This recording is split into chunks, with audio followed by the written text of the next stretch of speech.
Let's take a trip down recent Minecraft history. What are the last few mobs to be added to Minecraft?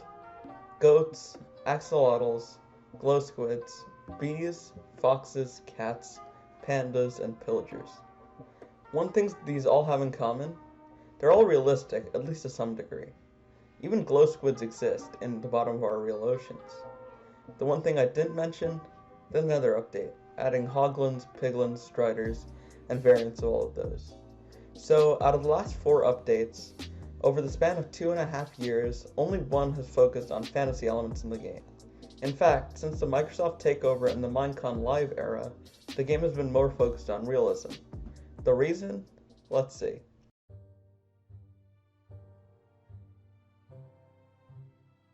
The primary reason? Commercialism. After the game went from being owned by a couple of developers to being backed by one of the biggest companies on Earth, it redirected focus on increasing revenue. Case in point, the development of Windows 10 Edition, which later became Bedrock Edition.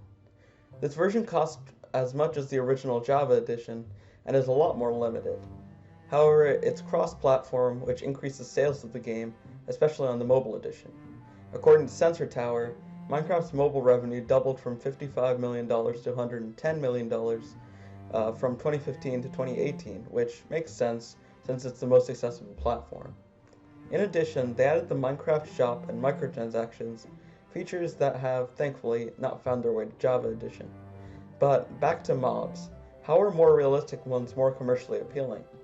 Well, as cool as, say, the Strider is, nobody knows what it is without reading an article or watching the Minecon Live livestream.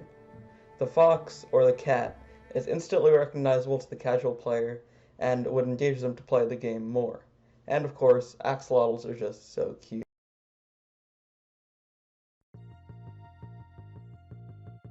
That being said, the most iconic features of Minecraft are overwhelmingly fantasy.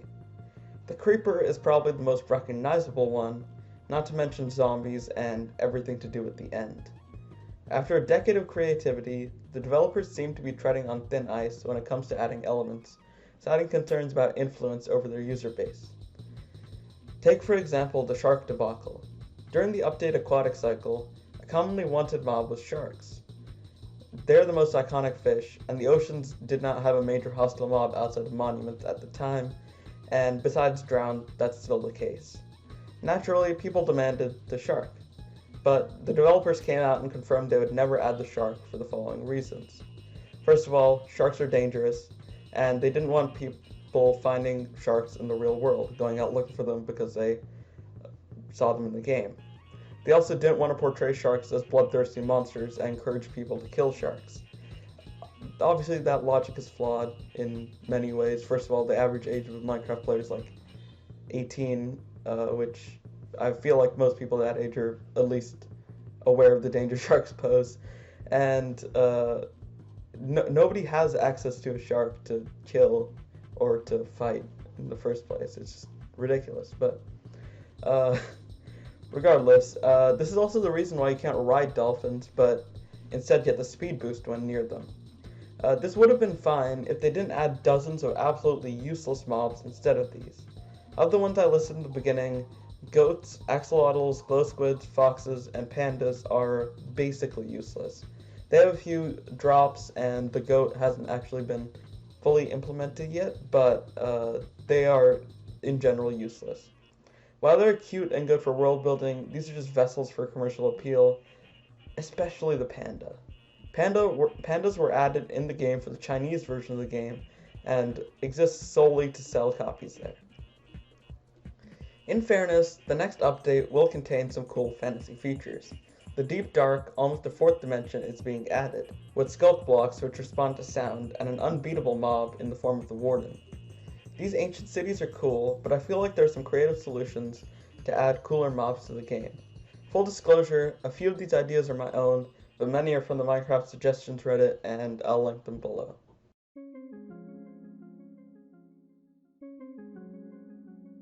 First of all, if we can't have sharks or crocodiles for safety reasons, then why can't we have fantasy versions of those? My first idea is an undead shark, or just an undead fish in general. They'll hang around shipwrecks and underwater ruins and attack the player. They would drop rotten fish and random items when killed. These random items would come from the previous victims of the fish, like how sharks sometimes have weapons inside them. Another biome lacking in unique mobs are the snowy biomes. Besides the stray, which is just a skeleton variant, nothing really spawns there. With the cave update coming, I think yetis would be a cool addition as guardians of snow caves. They would not be insanely difficult to beat, think like Hoglin level threat, and some strong attacks to boot. It would be like an iron golem and drop a unique item that could be used to make a potion. This potion could, say, grant immunity against frost damage from powdered snow. These are a couple cool ideas, and make sure to put yours down in the comments. Now, if we turn to Reddit, we have user Mr. Peanutty, who proposed Ents. These are live trees, most well known from The Lord of the Rings, and are pro-environment, which Mojang seems to be taking the side of. It could fit into the wild update theme as well. It would be a neutral mob which protects the trees, which is quite fitting. Finally, Villager 47 came up with the idea of an ender whale. Adding whales leads to the shark problem, where whales are endangered and you don't want people finding whales in the real world, but a void whale is just completely ludicrous. It would float around in the void in the end and be rideable and have equipable chest, which just feels like something out of like Star Wars, and just a really cool way of getting around end cities, which is currently quite a hassle, mainly just using ender pearls. Overall, Minecraft seems to be adding realistic mobs to the game for commercial benefit and adhering to a strict set of rules which lead to useless but commerciable mobs like the panda being added. With no reason to seek these mobs out, updates become bloated and less substantive as a result. I feel leaning into the fantasy element which made the game so great in the first place is the way to go forward and keep the game at an elite level. Anyway, thank you for watching. If you enjoyed the video, make sure to like it and subscribe for more. Put any ideas you have for cool mobs in the comments, and see ya.